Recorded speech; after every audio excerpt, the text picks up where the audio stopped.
Hello दोस्तों, आज से हम स्टार्ट करने जा रहे हैं अपना partnership act, Indian partnership act 1932।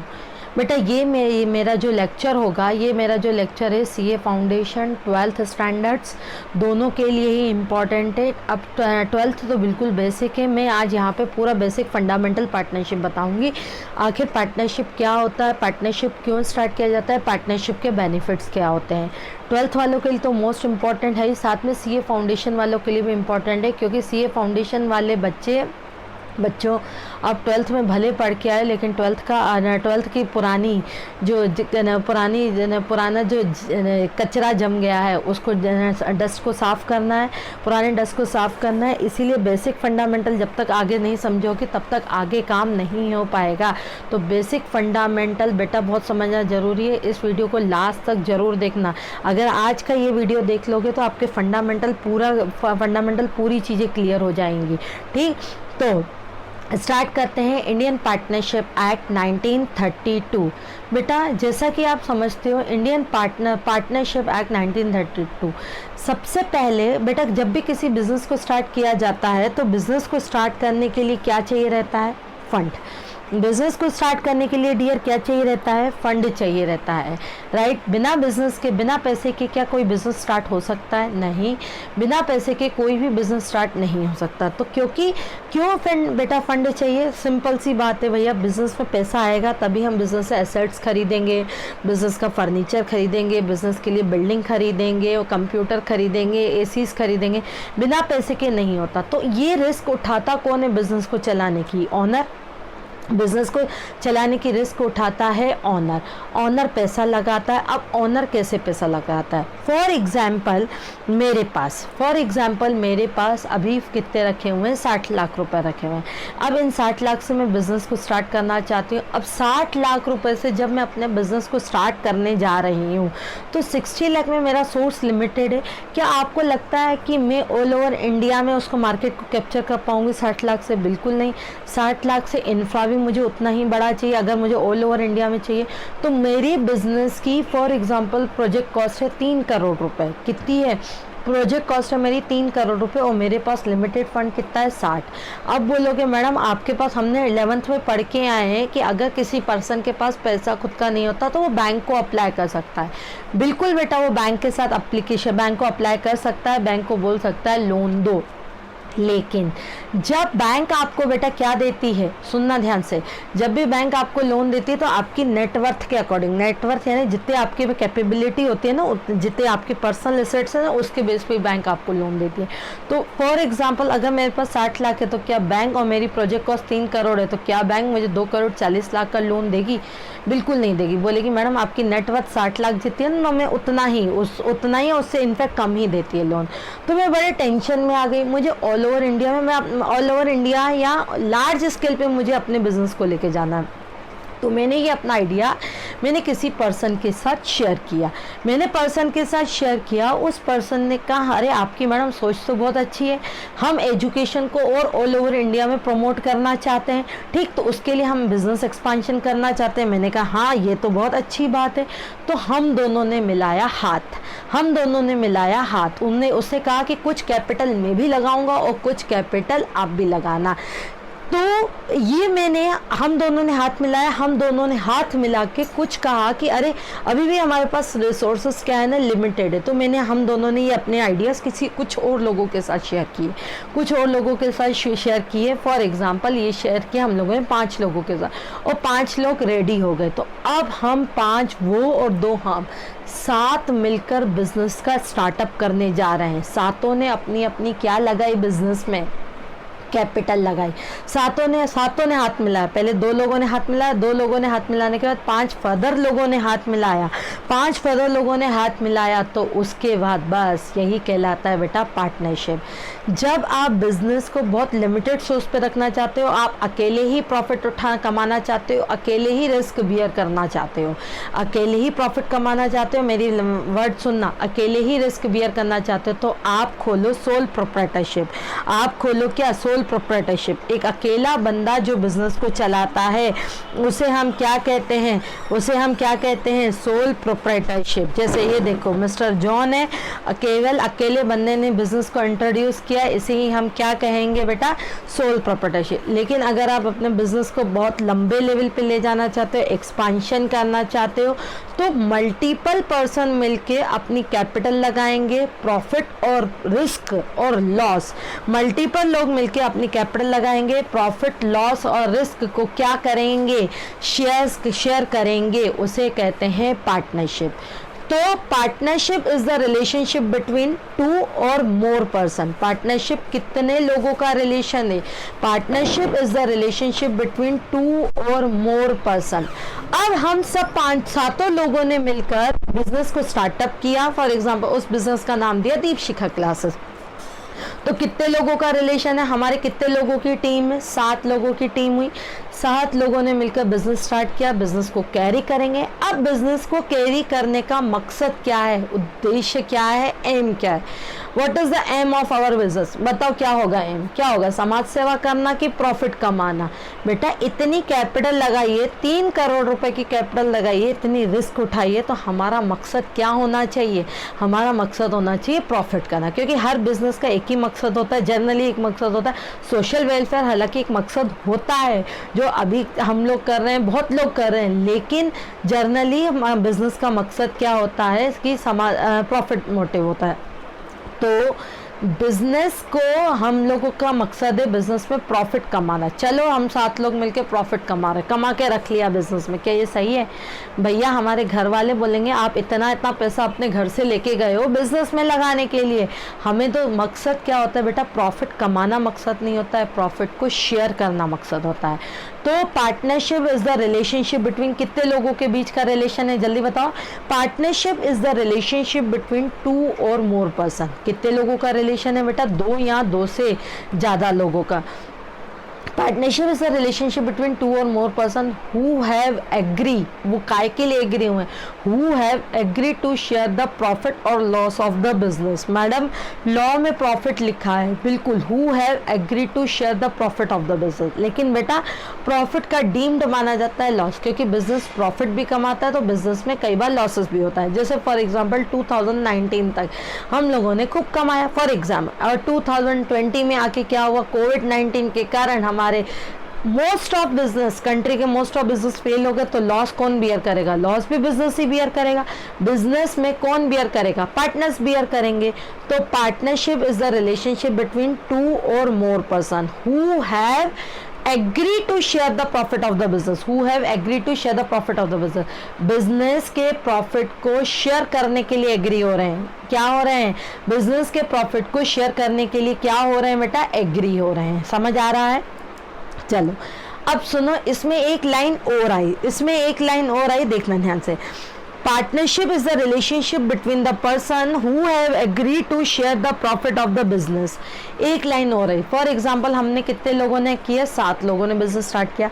अब 7 में से 5 लोग जो थे वो कॉमर्स फील्ड में चार्टर्ड अकाउंटेंट थे और कंपनी सेक्रेटरी थे, 5 लोग बड़े एक्सपर्ट थे, लेकिन 2 लोग ऐसे थे जो कि कॉमर्स के बारे में ABC भी नहीं जानते थे। ध्यान देना, 2 लोग ऐसे थे जो कि कॉमर्स के बारे में क्या नहीं जानते थे, 2 लोग ऐसे थे कॉमर्स के बारे में ABC भी नहीं जानते थे। अब उन्होंने भी हमें ज्वाइन किया, दीपशिखा क्लासेस को ज्वाइन किया। मैडम ऐसे लोगों को क्यों ले रहे हो जिनको कॉमर्स के बारे में ABC भी नहीं मालूम? ध्यान देना बेटा, ऐसा नहीं है कि फील्ड का नॉलेज हो, हमने उनको इसीलिए लिया, रीज़न बिहाइंड हो सकता है उनके पास कैपिटल ज़्यादा, उन्होंने कहा हम आपकी दीपशिखा क्लासेस में कैपिटल लगाएंगे, लेकिन हमें काम करना नहीं आता, हमें पढ़ाना नहीं आता, लेकिन हम लोग कैपिटल लगाएंगे। हमने कहा आ जाओ, मोस्ट वेलकम। ठीक, तो जरूरी नहीं है पार्टनरशिप में जितने बिजनेस में पार्टनर हैं सभी मिलकर काम करें, या तो हो सकता है सब मिलकर काम करें, या हो सकता है सबके बिहार पर कोई एक बंदा काम करे, या हो सकता है सब में से कुछ बंदे काम करें। जैसे हम लोगों के कितने लोग पार्टनर्स हैं, 7 लोग पार्टनर हैं, 7 में से कितने लोग मिलकर काम कर रहे हैं, 5 लोग, और 2 लोग सिर्फ अपनी क्या लगा रहे हैं, कैपिटल। अभी मैं आऊंगी, नॉमिनल पार्टनर भी होते हैं, स्लीपिंग पार्टनर, डोरमेंट पार्टनर, बहुत सारे पार्टनर्स होते हैं, बाद में धीरे धीरे पढ़ेंगे, लेकिन अभी सिंपल बेसिक कंसेप्ट समझो। तो बेटा बोला गया अगर आपको पार्टनरशिप में ज़रूरी नहीं है कि सभी जितने पार्टनर हैं यानी जितने ओनर हैं वो लोग बिजनेस में एक्टिवली काम करें, जरूरी नहीं है तो सभी एक्टिव मिलके काम कर सकते हैं या सबके व्यापक कोई एक पार्टनर काम कर सकते हैं या सबके व्यापक कुछ लिमिटेड लोग भी काम कर सकते हैं। ठीक, तो बन गई डेफिनेशन। अब सुनो ध्यान से कैसे डेफिनेशन बनी। तो पार्टनरशिप कितने लोगों का रिलेशन है? दो या दो से ज़्यादा का। गुड। तो partnership is the relationship between two और मोर पर्सन। मकसद क्या है? प्रॉफिट कमाना कि प्रॉफिट को शेयर करना? प्रॉफिट को शेयर करना। Who have agree to share the profit of the business? Who have agree to share the profit of the business? Business किसके द्वारा चलाया जाता है? जरूरी है सब पार्टनर चलाएं? बिल्कुल नहीं। Who have agreed to share the profit of the business? Carried on by all, या तो सबके द्वारा चलाया जाए carried on by all, और any one of them is acting for all, और any one of them is acting for all। समझ आ रहा है? तो सुनो, जब बिजनेस को एक बंदा स्टार्ट करता है, कैपिटल एक लगाता है, प्रॉफिट और लॉस एक ही उठाता है, तो उसे हम क्या कहते हैं? Sole proprietorship. उसे हम क्या कहते हैं बेटा? जल्दी बताओ, उसे हम क्या कहते हैं? Sole proprietorship. जब बिजनेस को दो या दो से ज़्यादा लोग स्टार्ट करते हैं, कैपिटल दो या दो से ज़्यादा लोग कर लगाते हैं, मकसद क्या है? प्रॉफिट को शेयर करना होता है। चाहे तो बिजनेस को सभी लोग मिलकर चलाएं, चाहे तो सबके व्यापार एक चलाए, उसे हम क्या कहते हैं? पार्टनरशिप। लेकिन बेटा पार्टनरशिप की कुछ लिमिटेशन देखना। पार्टनरशिप में हालांकि दो या मिनिमम दो मेंबर होने चाहिए, लेकिन बोला गया अगर कोई अपना बिजनेस 50 से ज़्यादा लोगों में चलाना चाहता है यानी 50 से ज़्यादा लोगों को ऑनर बनाना चाहता है तो वो पार्टनरशिप में काम नहीं कर सकता। क्यों नहीं पार्टनरशिप में काम कर सकता? सुनना ध्यान से। बोला जाता है 50 से ज़्यादा लोगों की पार्टनरशिप में फिर आपके क्या आ जाती हैं? बहुत सारे डिस्प्यूट होने लगते हैं। तो अगर आप अपने बिजनेस को 50 से ज़्यादा लोगों में स्टार्ट करना चाहते हो तो पार्टनरशिप आपका स्टेटस को नहीं आएगा, फिर आपको कंपनीज एक्ट में रजिस्टर्ड करवाना पड़ेगा, आपको अपने आप को कंपनीज एक्ट में फॉलो करना पड़ेगा। ठीक, तो sole proprietorship, single person capital लगा रहा है, सिंगल पर्सन रिस्क उठा रहा है, उसे कहते हैं सोल प्रोप्राइटरशिप, जो कि हम 11th में पढ़ के आए। पार्टनरशिप और कंपनीज एक्ट 12th में भी है, और पार्टनरशिप और कंपनी से दोनों कहाँ पर है? सीए फाउंडेशन में भी है। कंसेप्ट समझ आ रहा है? तो बिजनेस के स्टार्टअप 3 तरीके से हो गए। पहला था पहला था सोल प्रोप्राइटरशिप, दूसरा है पार्टनरशिप, तीसरा है कंपनी, और चौथा है कोऑपरेटिव सोसाइटीज, जो कि अपन हमारे सिलेबस में अभी नहीं है, बाद में हम कवर करेंगे। ठीक, एक चीज और, कंपनी को कॉरपोरेशंस भी कहा जाता है। तो बिजनेस को स्टार्ट करने की ये फॉर्म है। आज अपन स्टार्ट कर रहे हैं पार्टनरशिप। तो पार्टनरशिप बेटा जब भी स्टार्ट होगी, ध्यान से सुनना, पार्टनरशिप जब भी हमारी क्या होगी? स्टार्ट होगी, तो पार्टनरशिप के कुछ रूल्स हैं और कुछ रेगुलेशन है। उसके लिए इंडिया में एक पार्टनरशिप का लॉ बना हुआ है, उसे कहते हैं Indian partnership act 1932। Indian partnership act 1932, short में हम कहेंगे IPA 1932। उन रूल्स और रेगुलेशन के अकॉर्डिंग पार्टनर्स को अपना बिजनेस चलाना है। जैसे कंपनी है, अगर आपको अपना बिजनेस स्टार्ट करना है तो आपको कंपनीज एक्ट 2013 में रजिस्टर्ड करवाना पड़ेगा। इसी तरीके से अगर आप पार्टनरशिप स्टार्ट करना चाहते हो तो आपके ऊपर रूल्स IPA 1932 अप्लाई होंगे। ये जरूरी नहीं है कि पार्टनरशिप को रजिस्टर्ड करवाना, अभी मैं बताती हूँ कैसे। अब सुनना, चलते हैं। अब सुनो ध्यान से। अगर एक बंदा है अपना बिजनेस, अगर दो या दो से ज़्यादा लोग हैं, जैसे हम लोग कितने लोग थे? 7 लोग अपना बिजनेस स्टार्टअप करना चाहते थे, तो हमने सातों ने मिलकर क्या लगाई? सातों ने मिलकर कैपिटल लगाई और हमने एक बिजनेस स्टार्ट कर दिया, पार्टनरशिप। हम अपनी इंडिविजुअल कैपेसिटी में कहलाएंगे पार्टनर्स। हम अपनी इंडिविजुअल कैपेसिटी में क्या कहलाएंगे बेटा? पार्टनर्स। लेकिन जब हम फर्म के लिए कलेक्टिवली काम करते हैं, फर्म के लिए हम कलेक्टिवली काम करते हैं, उसे कहते हैं फर्म, उसे कहते हैं फर्म। और उस फर्म का एक नाम होता है। जैसे हमारी फर्म का नाम क्या है? दीपशिखा क्लासेस। हमारी फर्म का नाम क्या है? दीपशिखा क्लासेस। तो बेटा इंडिविजुअल कैपेसिटी में हम कहते हैं पार्टनर, और जब हम कलेक्टिवली ज्वाइंटली मिलके काम करते हैं तो उसे हम क्या कहते हैं? फर्म। उसे हम क्या कहते हैं? फर्म। फर्म के बाद फर्म का एक अपना एक स्टेटस होता है। सब लोगों ने मिलकर कैपिटल लगाई, कैपिटल लगा के हमने एक बिजनेस स्टार्ट कर दिया, और हमारा मकसद क्या है? प्रॉफिट, लॉस और रिस्क को क्या करना? कमाना कि शेयर करना? शेयर करना। हम सब लोग मिलकर प्रॉफिट लॉस और रिस्क को क्या करेंगे डियर? हम सब लोग मिलकर प्रॉफिट लॉस और रिस्क को क्या करेंगे? शेयर करेंगे। कंसेप्ट समझ आ रहा है? सभी मिलकर प्रॉफिट, बिजनेस और लॉस को क्या करेंगे? शेयर करेंगे। अब कौन सा एक्ट फॉलो होगा? Partnership act 1932। तो पार्टनरशिप एक्ट 1932 क्या कहता है देखते हैं। आईपी तो बेटा इंडियन पार्टनरशिप एक्ट 1932 का सेक्शन 4 डेफिनेशन दी गई है आईपीए एक्ट 1932 के as per section 4। Partnership is the relationship between two और more person. Partnership is the relationship between two और मोर पर्सन। यहाँ डेफिनेशन दी गई है पर्सन्स। पर्सन मतलब टू और मोर पर्सन। मकसद क्या? प्रॉफिट शेयर करना। Who have agreed to share the profit of the business. Who have agree to share the profit of the business. Profit के साथ लॉस इनबिल्ट रहेगा उसमें। Good. Carried on by all और any one person और any one of them is acting for all. बन गई definition. Section 4। Partnership is the relationship between the person who have agreed to share the profit of the business carried on by all or any one of them is acting for all। ठीक, ये है as per the IPA 1932 section 4 की partnership. तो partnership act पर बच्चों जल्दी बताओ कौन सा एक्ट लगता है? Indian partnership act 1932। पार्टनरशिप की डेफिनेशन किस में दी गई है? सेक्शन 4 में। Partnership is the relationship between the persons who have agreed to share the profit of the business carried on by all or any one of them is acting for all। जब partner अपनी individual persons अपने individual capacities में काम करते हैं तो उसे हम क्या कहते हैं? पार्टनर्स। उसे हम क्या कहते हैं? पार्टनर्स।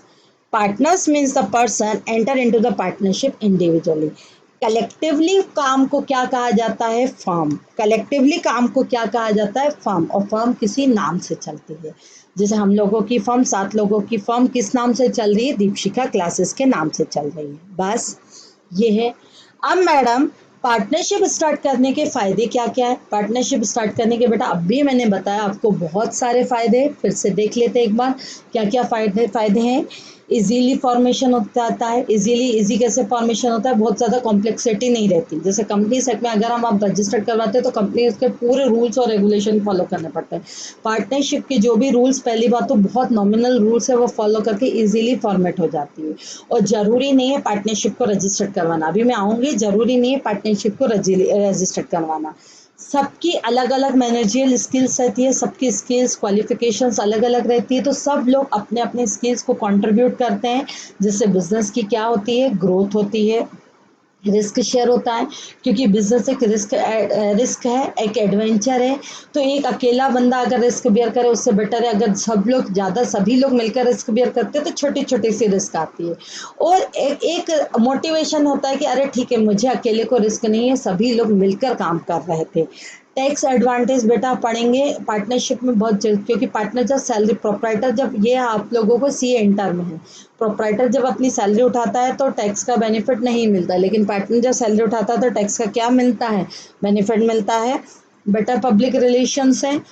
जब कंबाइंड मिलकर साथ में काम करता है तो हर इंडिविजुअल बंदे का फोकस किसी अपने कस्टमर पे होगा। तो सभी मिलकर क्या कहलाता है? बेटर पब्लिक रिलेशन होता है। सफिशिएंट कैपिटल होती है। सोल प्रोप्राइटरशिप में कैपिटल बड़ी लिमिटेड होती है, लेकिन पार्टनरशिप की कैपिटल क्या रहती है? मोर देन इनफ रहती है। सफिशिएंट कैपिटल रहती है। रीजन में सब लोग मिलकर काम करते हैं। ठीक, इसके बाद है facility of division of labour. Facility of division of labour मतलब क्या? हर बंदे को अपने अपने काम दे दिए जाते हैं, रिस्पॉन्सिबिलिटी दे दी जाती है, तो वो बंदा केवल उतने के लिए काम करता है। और सोल प्रोप्राइटर, और वो ऑनर है तो ऑनर की तरीके से काम करेगा, एम्प्लॉय की तरीके से कभी भी काम नहीं करेगा। ठीक, जबकि सोल प्रोप्राइटर में बेचारे एक ही बंदे को सब काम करना पड़ता है। फैसिलिटीज ऑफ लोन भी इजीली मिल जाता है एज कम्पेयर टू क्या? As compare to sole proprietor, क्योंकि सोल प्रोप्राइटर की नेटवर्क कम होती तो लोन की लिमिटेशंस होते हैं। जबकि पार्टनरशिप कलेक्टिवली काम करते हैं, मोर देन 2 और मोर पर्सन, तो सबकी नेटवर्क में लाई जाती है, तो लोन फैसिलिटी क्या रहेगी? बहुत ज़्यादा रहती है। ठीक, उसके बाद facility of diversion of labour तो पढ़ा दिया। कुछ गवर्नमेंट के रेस्ट्रिक्शंस से रिलीज हो जाती है, फ्रीडम मिल जाता है। गवर्नमेंट के कुछ रेस्ट्रिक्शन से जो कंपनियों पर अप्लाई होते हैं, इनके ऊपर अप्लाई नहीं होते। तो बेटा ये हैं पार्टनरशिप के फ़ायदे। सोल प्रोप्राइटरशिप का बस एक ही फ़ायदा है, एक अकेले की चलती है, लेकिन कैपिटल लिमिटेशंस होती हैं, रिस्क बेचारा अकेला बियर करता है और लिमिटेशंस होती है तो अपने बिजनेस का एक्सपांशन नहीं कर सकता है। पार्टनरशिप में बहुत सारे फ़ायदे हैं, कैपिटल अनलिमिटेड हो जाती है, बहुत लोग मिलकर काम करते हैं, रिस्क डाइवर्ट हो जाती है, हालांकि प्रॉफिट भी डाइवर्ट होता है लेकिन रिस्क भी क्या होती है, डाइवर्ट हो जाती है। नए नए मैनेजरियल स्किल्स आते हैं, नए नए प्लान्स आते हैं, नए नए आइडियाज़ आते हैं और सब मिलकर एज अ ऑनर काम करते हैं। ऑनर काम करते हैं तो टीम यूनिटी बनी हुई रहती है। तो ये हैं बेटा हमारे पार्टनरशिप के क्या होते हैं फ़ायदे। चलो अब चलते हैं आगे बेटा, ध्यान से सुनना। जब भी पार्टनरशिप बनती है तो पार्टनरशिप में एक अरेंजमेंट होता है, एक एग्रीमेंट होता है। जैसे हम 7 लोगों ने मिलकर कहा कि हम लोग बिजनेस स्टार्ट कर रहे हैं। अब हमने सोचा बिजनेस का नाम क्या रखेंगे, तो हमने सोचा भैया बिजनेस का नाम दीपशिखा कॉमर्स क्लासेस के नाम से रखते हैं। क्योंकि बेटा पहले सुन लो, पहले मैं एज अ दीपशिखा, मुझे ही बच्चे प्यार से दीपशिखा बोला जाता है।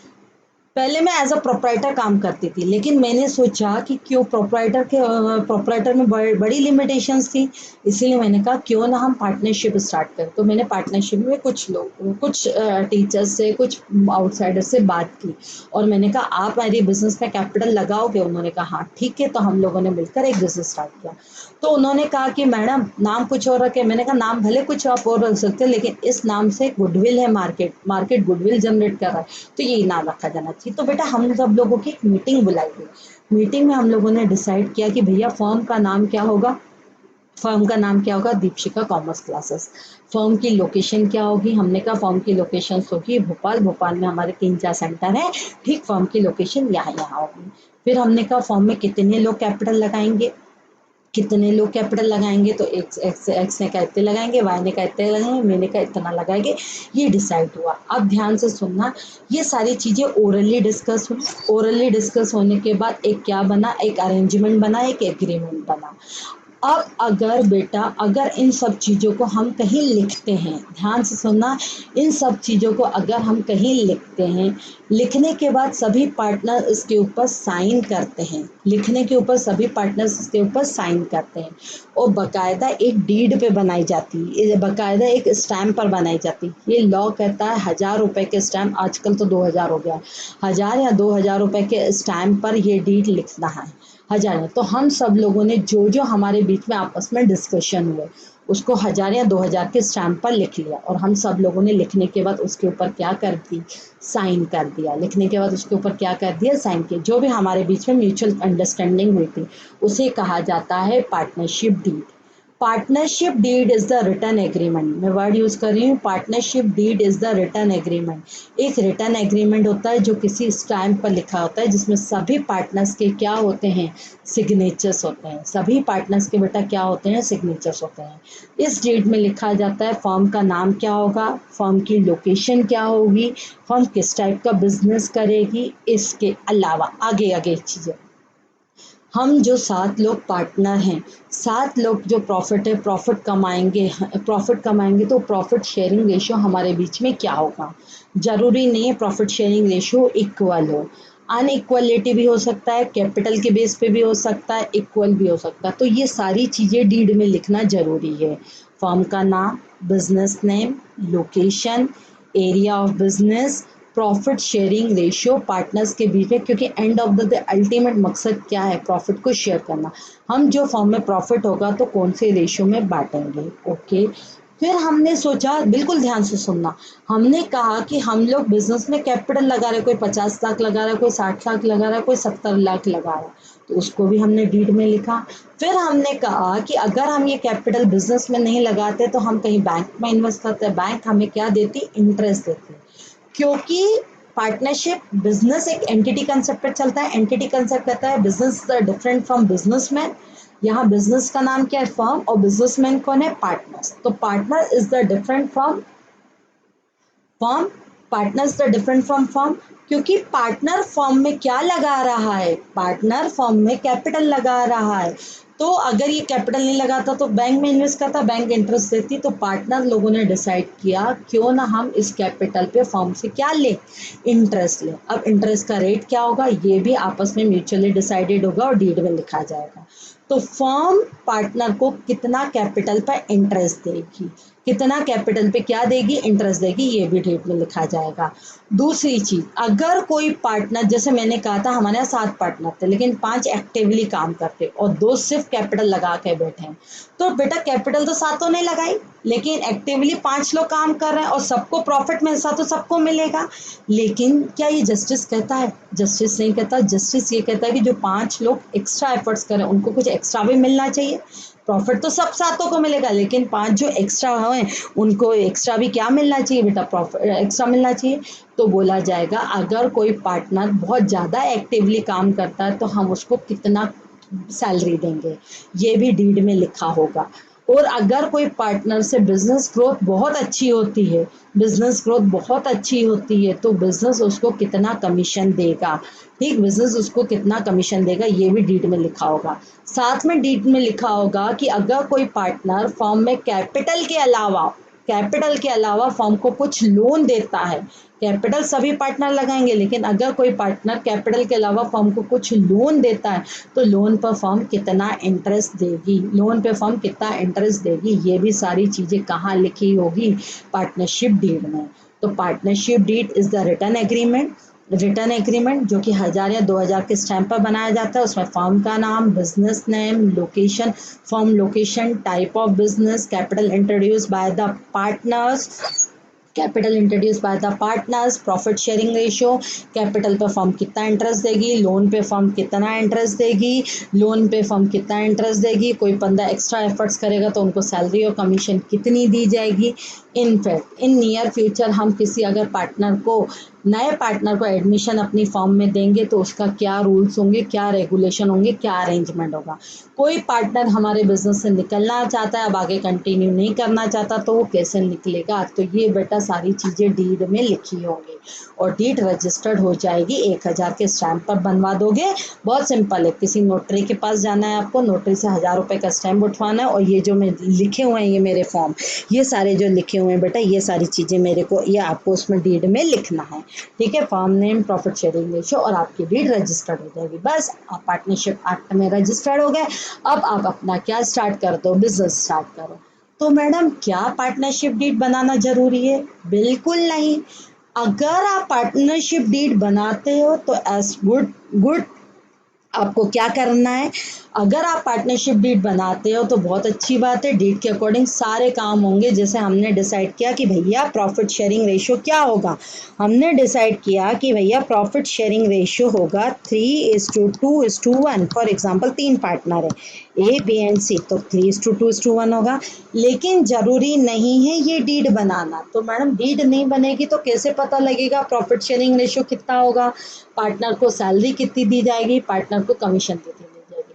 अगर फॉर एग्जांपल 4 या 5 स्टूडेंट है, 4 या क्या कितने स्टूडेंट है, 5 स्टूडेंट, 4-5 स्टूडेंट बोल, 4 या 5 लोग पर्सन है, वो मिलकर बिजनेस स्टार्ट करना चाहते हैं। उन्होंने कहा चलो मेरे पास 80 लाख की कैपिटल, किसी ने कहा मेरे पास 20 लाख की कैपिटल है, किसी ने कहा मेरे पास 40 लाख की कैपिटल है। ध्यान देना, हमने कहा ठीक है चल अपना जल्दी जल्दी स्टार्ट करते हैं, हमने कोई डीड नहीं बनाई। तो in absence of written deed partnership illegal नहीं होती, पार्टनरशिप का बिजनेस कंटिन्यू रहता है। लेकिन in absence of written deed partnership act 1932 के रूल ऑटोमेटिक फॉलो हो जाएंगे।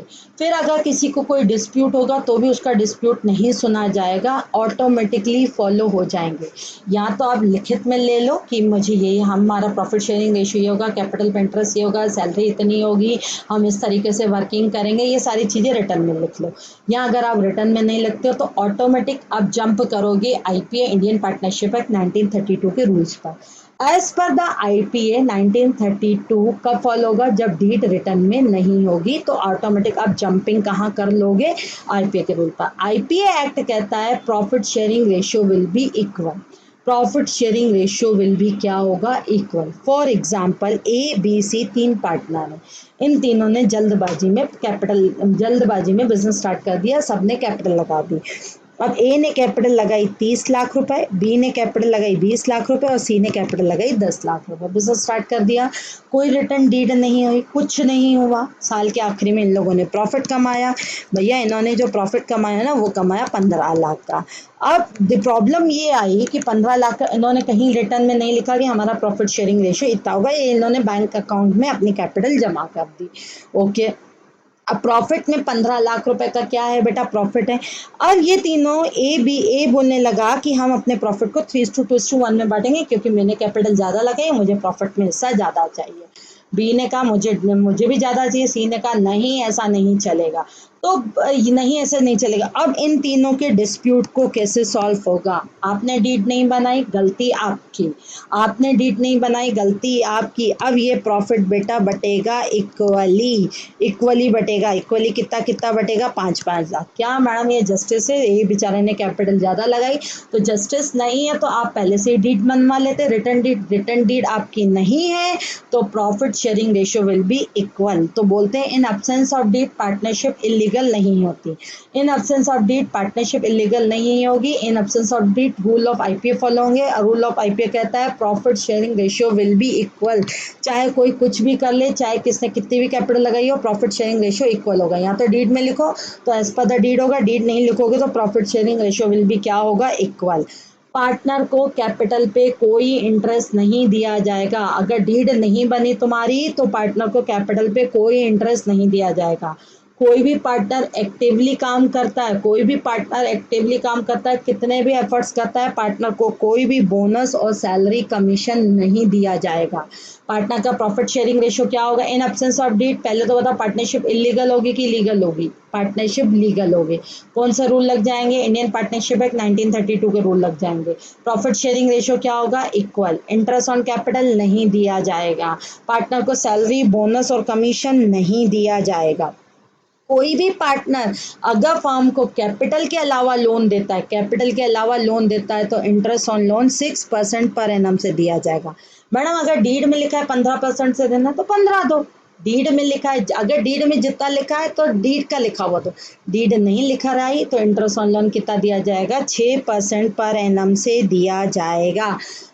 किसी भी नए पार्टनर की एंट्री सभी पार्टनर्स की परमिशन से होगी। तो इन एब्सेंस ऑफ डीड 6 चीजें फॉलो होंगी। पहली चीज, profit sharing ratio will be equal. Interest on capital नहीं दिया जाएगा। पार्टनर को सैलरी नहीं दी जाएगी। पार्टनर को कमीशन नहीं दिया जाएगा। लोन पर इंटरेस्ट दिया जाएगा कि नहीं दिया जाएगा? जल्दी। कैपिटल पे इंटरेस्ट नहीं दिया जाएगा। लोन पर इंटरेस्ट 6% पर एनम से दिया जाएगा। एडमिशन ऑफ पार्टनर सभी पार्टनर की परमिशन से होगा। या तो आप डीड में प्रॉपर अरेंजमेंट डाल लो, यही हम काम करने ऐसे से करने। प्रॉफिट शेयरिंग रेशियो हमें इतना रखना है, कैपिटल पे हमें इंटरेस्ट इतना देना है, लोन पे हमें इंटरेस्ट इतना देना है, वर्किंग पार्टनर को, एक्टिव पार्टनर को इतनी सैलरी देनी है। डीड के एब्सेंस में no interest on capital, no salary, no bonus, no commission. Profit sharing ratio will be equal. Interest on loan, अगर पार्टनर लोन देता है तो इंटरेस्ट ऑन लोन कितना आएगा बेटा? 6% क्या आ जाएगा? Per annum. 6% क्या आ जाएगा बेटा? क्या आ जाएगा? Per annum. आ रहा है बेटा समझ में? समझ आ रहा है? तो ये है इंडियन पार्टनरशिप एक्ट 1932। कई बच्चों को लगता है कि अगर डीड नहीं बनी तो इनवैलिड हो जाएगी। बिल्कुल इनवैलिड नहीं होती, रूल लग जाएंगे उसके। फिर आप कोर्ट में भी जाओगे ना, जैसे ए अभी यहाँ कोर्ट में जा रहा है, मेरी कैपिटल 30 लाख रही तो भी मुझे इक्वल दे रहे हो, सी को भी इक्वल दे रहे हो। आप नहीं तो डीड बनाते, नहीं बनाई आपके तो आईपीए के रूल लग जाएंगे। No salary, no bonus, no commission, no interest on capital, profit sharing ratio will be equal. Interest on loan will be at the rate of 6% per annum. Admission of partner with the concern of all partners. Concept समझ आ रहा है? अभी इसमें कुछ deed के कुछ rules और भी, मतलब आईपीए के कुछ रूल्स और भी है, वो आगे मैं कवर करवाऊंगी। अब ध्यान से सुन लो। 11th में हमने एक चीज पढ़ी थी मैडम, जो भी बिजनेस ट्रांजेक्शन होते हैं वही रिकॉर्ड होते हैं। याद है 11th में हमने पढ़ा था अकाउंट्स के डेफिनेशन में, every transaction not to be recorded in account, only business transaction to be recorded. ठीक, तो बेटा यहाँ बोला जाता है केवल बिजनेस ट्रांजेक्शन से रिकॉर्ड होंगे। बिजनेस ट्रांजेक्शन्स, बिजनेस को यहाँ क्या कहते हैं? फॉर्म। बिजनेस को क्या कहते हैं? फॉर्म। बेटा केवल किसके ट्रांजेक्शन्स रिकॉर्ड होते हैं? Firm transactions to be recorded in the, केवल बिजनेस ट्रांजेक्शन्स रिकॉर्ड होते हैं, पर्सनल ट्रांजेक्शन्स रिकॉर्ड नहीं होते। और बिजनेस ट्रांजेक्शन मतलब जो ट्रांजेक्शन किसी ने भी बिजनेस के साथ किया, किसी ने भी, चाहे आउटसाइडर ने चाहे पार्टनर ने बिजनेस के साथ किया यानी फर्म के साथ किया, वो रिकॉर्ड होंगे। सुनो, पार्टनर सैलरी उठाएगा, डीड में लिखा है पार्टनर को सैलरी दी जाएगी। कौन देगा पार्टनर को सैलरी? फर्म। फर्म एक बिजनेस है, अभी पढ़ा, फर्म बिजनेस है, फर्म पार्टनर को सैलरी दे रहा है, क्या बिजनेस ट्रांजेक्शन है? हाँ है, बिल्कुल है। फर्म बिजनेस को यानी सॉरी फर्म पार्टनर को प्रॉफिट दे रहा है, क्या बिजनेस ट्रांजेक्शन है? फर्म पार्टनर को कैपिटल पे इंटरेस्ट दे रहा है, क्या बिजनेस ट्रांजेक्शन है? बिल्कुल है। पार्टनर अपनी वाइफ के लिए, पार्टनर अपनी वाइफ के लिए, पार्टनर फर्म के साथ कोई डीलिंग नहीं कर रहा है, पार्टनर अपनी वाइफ को कोई गिफ्ट दिला रहा है, क्या बिजनेस ट्रांजेक्शन है? नहीं, इसका फर्म के साथ कोई लेना देना नहीं है। Any transaction which are occurred between firm and outsider और transaction which are occur between firm and partners are called business transactions. Business transactions का मतलब ये होता है ऐसा हर ट्रांजेक्शन जो आप बिजनेस के साथ करते हो। बिजनेस को यहाँ क्या कहते हैं? फर्म।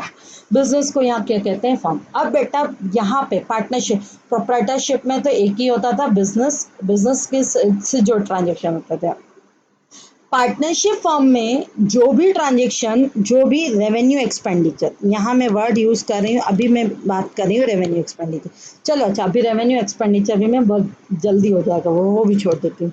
बेटा ध्यान देना, अब सुनना ध्यान से। पार्टनरशिप फर्म कहती है, पार्टनरशिप फर्म कहती है कि हम भैया बिजनेस फर्म के जो ट्रांजेक्शन्स होंगे या तो होंगे आउटसाइडर के साथ, या तो होंगे आउटसाइडर के साथ, या होंगे पार्टनर्स के साथ। क्योंकि ट्रांजेक्शन फर्म आउटसाइडर के साथ करी तो वो भी बिजनेस ट्रांजेक्शन है, क्योंकि ट्रांजेक्शन फर्म पार्टनर्स के साथ करिए, फर्म करिए ना, बिजनेस कर रहा है, तो वो भी क्या है? बिजनेस ट्रांजेक्शन है। तो फर्म कहती है आपका,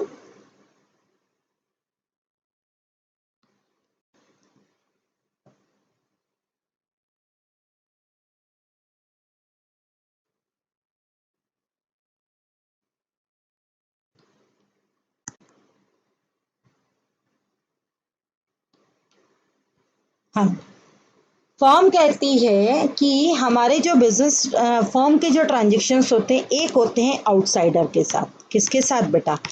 आउटसाइडर के साथ, और एक होते हैं किसके साथ? पार्टनर्स के साथ। क्योंकि ये ट्रांजेक्शन्स किसके हैं? फर्म के, तो ये फर्म के ट्रांजेक्शन्स बिजनेस ट्रांजेक्शन्स हैं।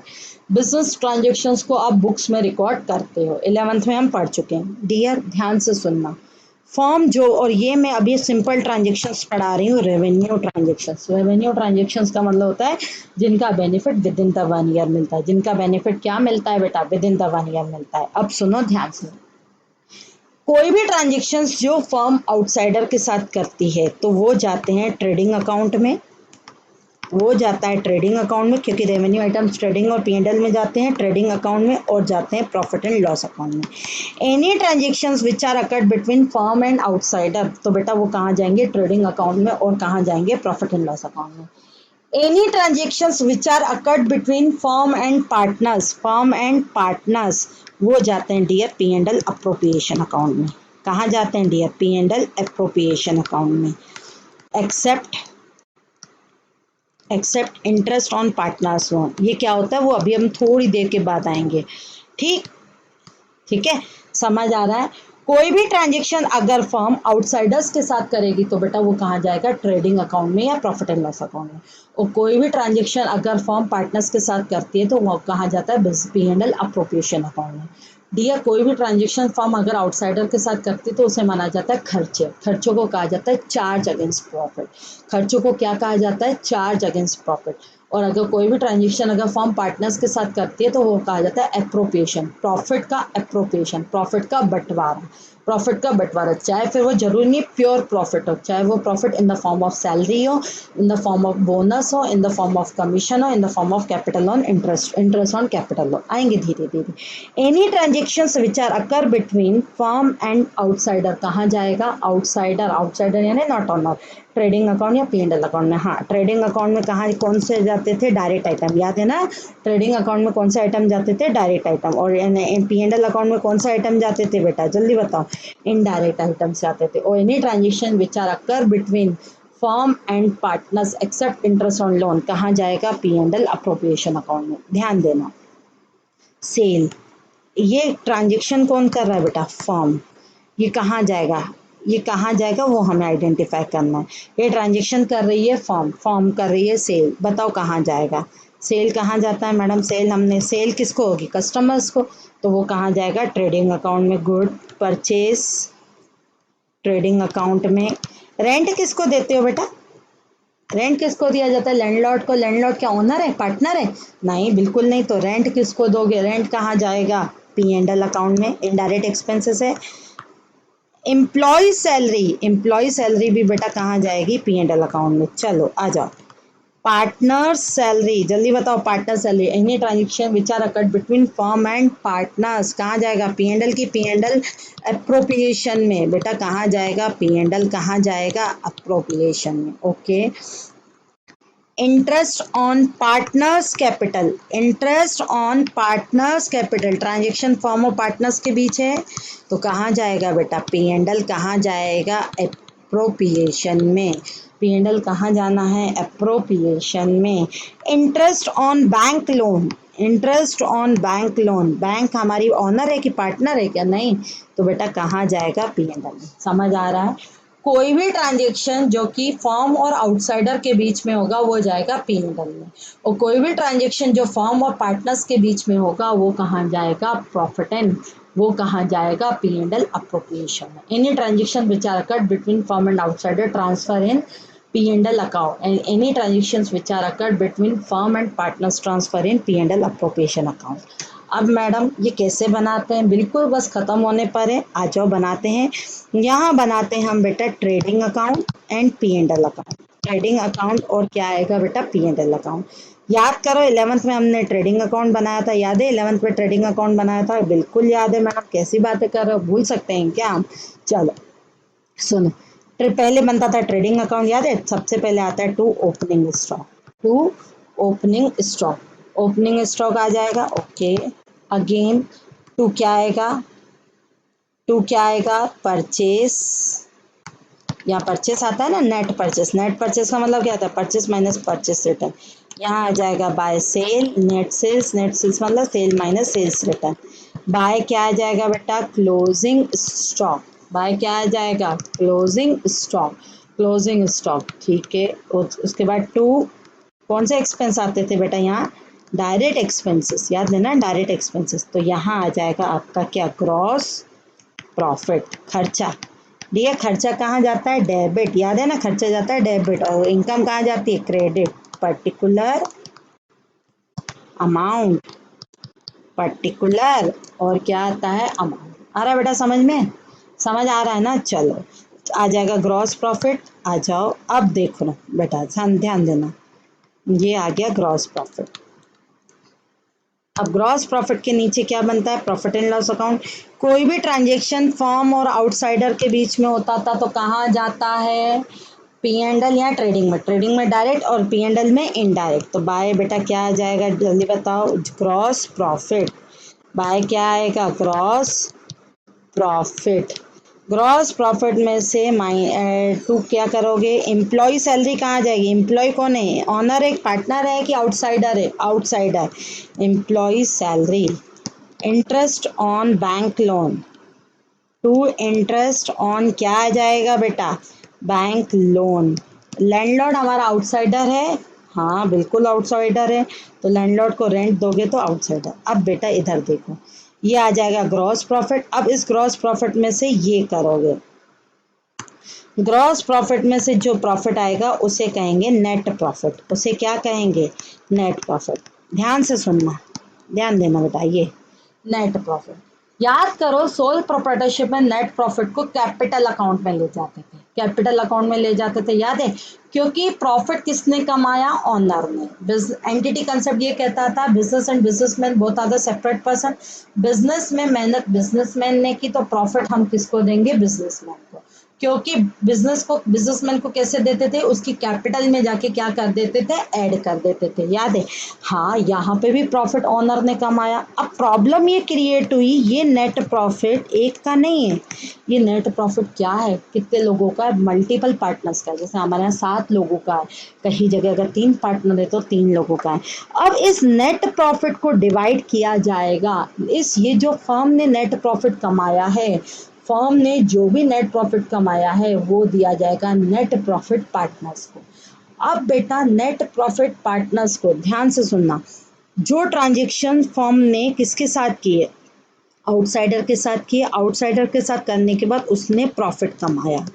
अब इस प्रॉफिट का बंटवारा पार्टनर्स को होगा, प्रॉफिट का बंटवारा पार्टनर्स को होगा, लेकिन in the form of only profit नहीं, in the form of partner salary, in the form of partner salary, in the form of क्या, commission, partners commission, interest on capital, इन सब फॉर्म में होगा। इसीलिए इसको कहते हैं अप्रोप्रिएशन, इसीलिए इसको क्या कहा जाता है, अप्रोप्रिएशन। बेटा अगर ये नेट एक बंदा पार्टनर होता ना डायरेक्ट उसकी कैपिटल में डाल देते, लेकिन ये कितने लोगों को बटेगा, जल्दी बताओ, ये कितने लोगों को बटेगा, 3 लोगों को, और 3 लोगों को भी सिर्फ प्रॉफिट के फॉर्म में नहीं बटेगा। अब इनमें से any transaction which are occurred between firm and partners वो कहाँ जाते हैं, P&L कहाँ जाएगा, अप्रोप्रिएशन में जाता है। ठीक है, तो P&L जैसे ट्रेडिंग के नीचे P&L बनता था, अब P&L के नीचे ही P&L अप्रोप्रिएशन बनेगा, नाम अलग से लिखने की जरूरत नहीं है।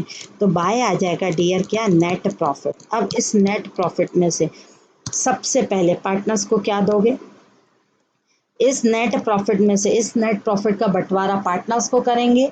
अब नेट प्रॉफिट वैसे तो देखा जाए प्रॉफिट शेयरिंग रेशियो में बंटना चाहिए, लेकिन किसी पार्टनर ने बहुत ज़्यादा एक्टिवली काम किया है तो पहले उसको सैलरी देनी चाहिए कि पहले प्रॉफिट बंटना चाहिए। जैसे हमारे 7 पार्टनर थे, 2 तो सिर्फ कैपिटल लगा के बैठे हैं, 2 कैपिटल लगा के बैठे, 5 एक्टिवली काम कर रहे हैं। तो जो 5 एक्टिवली काम कर रहे हैं पहले उनको सैलरी देने का फर्ज होता है ना, क्योंकि कैपिटल तो 5 ने भी लगाई है, 2 ने भी लगाई है, तो सबको प्रॉफिट बटेगा। लेकिन इस प्रॉफिट में से पहला हिस्सा किसका, पार्टनर सैलरी का। तो यहाँ पे आ जाएगा बेटा क्या, 2 पार्टनर सैलरी, यहाँ क्या आ जाएगा, पार्टनर्स को सैलरी दी जा रही है। कहाँ जाएगा, P&L अप्रोप्रिएशन में कि P&L में, पार्टनर सैलरी P&L अप्रोप्रिएशन में। फिर 2 interest on capital, 2 interest on क्या आएगा, कैपिटल, खर्चा है ना, फॉर्म दे रही है पार्टनर्स को तो फॉर्म के लिए क्या है, खर्चा है, फॉर्म दे रही है पार्टनर्स को तो फॉर्म के लिए क्या है, खर्चा है। और पार्टनर्स को बोनस भी दिया जाएगा और पार्टनर्स को क्या दिया जाएगा, कमीशन भी दिया जाएगा। अभी इसकी एंट्री आऊँगी कल, कल मैं इसकी एंट्रियाँ पढ़ाऊंगी पूरी कैसे होती है। तो नेट प्रॉफिट में से पार्टनर की सैलरी दे दी, इंटरेस्ट ऑन कैपिटल दे दिया, और क्या दे दिया बेटा, पार्टनर को क्या दे दिया डियर, पार्टनर्स को क्या दे दिया, बोनस दे दिया। अब पार्टनर्स को भी बोनस भी दे दिया। अब इस प्रॉफिट में से पार्टनर्स के खर्चे हटाने के बाद क्या बचा, प्रॉफिट। ये प्रॉफिट किसके लिए बचा, सभी पार्टनर के लिए। पार्टनर की सैलरी किसके लिए थी, जो एक्टिव पार्टनर था। इंटरेस्ट ऑन कैपिटल क्या था, सब लोगों ने अलग अलग कैपिटल लगाई थी तो कैपिटल पे अलग अलग क्या दिया जा रहा था उनको, इंटरेस्ट। कोई पार्टनर इफेक्टिव वर्क, कंपनी का टर्नओवर बढ़ा रहा था, कंपनी का टर्नओवर बढ़ा रहा था तो हम उसको क्या दे रहे थे, हम उसको क्या दे रहे थे, बोनस। अब जो ये प्रॉफिट आएगा वो प्रॉफिट बटेगा पार्टनर्स में। अब पार्टनर्स में प्रॉफिट बढ़ता है, कोई एक तो नहीं कि पूरा कैपिटल अकाउंट में डाल दिया, हर पार्टनर की अलग अलग कैपिटल है, ए की कैपिटल अलग है, बी की कैपिटल अलग है, सी की कैपिटल अलग है, तो इसे कहेंगे डिविजिबल प्रॉफिट। इसे क्या कहेंगे, डिविजिबल। डिविजिबल मतलब जो प्रॉफिट डिवाइड होता है। डिविजिबल का मतलब क्या होता है, जो पार्टनर डिवाइड होता है, और डिवाइड होके कहाँ जाता है, डिवाइड होके जाता है पार्टनर्स के कैपिटल अकाउंट में। तो इसे कहेंगे 2 divisible profit, 2 divisible profit distributed to all partners. कौन से रेशियो में बांटोगे बेटा, divisible profit distributed to all partners, कौन से रेशियो में बांटेंगे, गुड, PSR, जैसे ऐसे लिखोगे A, B और क्या आ जाएगा बेटा, C। ठीक है, ये डिस्ट्रीब्यूट हो जाएगा। समझ आया, बहुत सिंपल सी कहानी है। अगर आज का कंसेप्ट समझ आ गया तो मतलब बहुत सारी चीजें समझ आ जाएंगी आपको।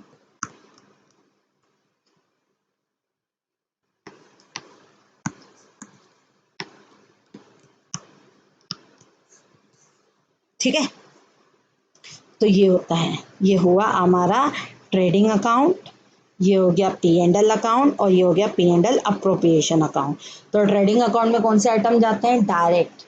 P&L में कौन से जाते हैं, all transaction which are occurred between firm and outsider, indirect. And all transactions which are occurred between firm and partners, कहाँ जाएगा, फर्म एंड पार्टनर्स। बताओ कहाँ जाएगा, फर्म्स एंड पार्टनर, बोलो कहाँ जाएगा, all transaction which are occurred between firm and partners, वो जाएगा हमारे P&L अप्रोप्रिएशन अकाउंट में। ठीक है, तो आज का कंसेप्ट बेटा बिल्कुल ध्यान से देखना, और अगर इसी तरीके के और लेक्चर्स चाहिए तो मेरा दीपशिखा कॉमर्स क्लासेस के नाम से ऐप है, उस ऐप को डाउनलोड कर दो। वहाँ पे मैं रोज आपको लाइव क्लास मिलती हूँ, चाहे सीए फाउंडेशन वाले बच्चे हो, चाहे चाहे 12th वाले बच्चे हो, चाहे 11th वाले बच्चे हो।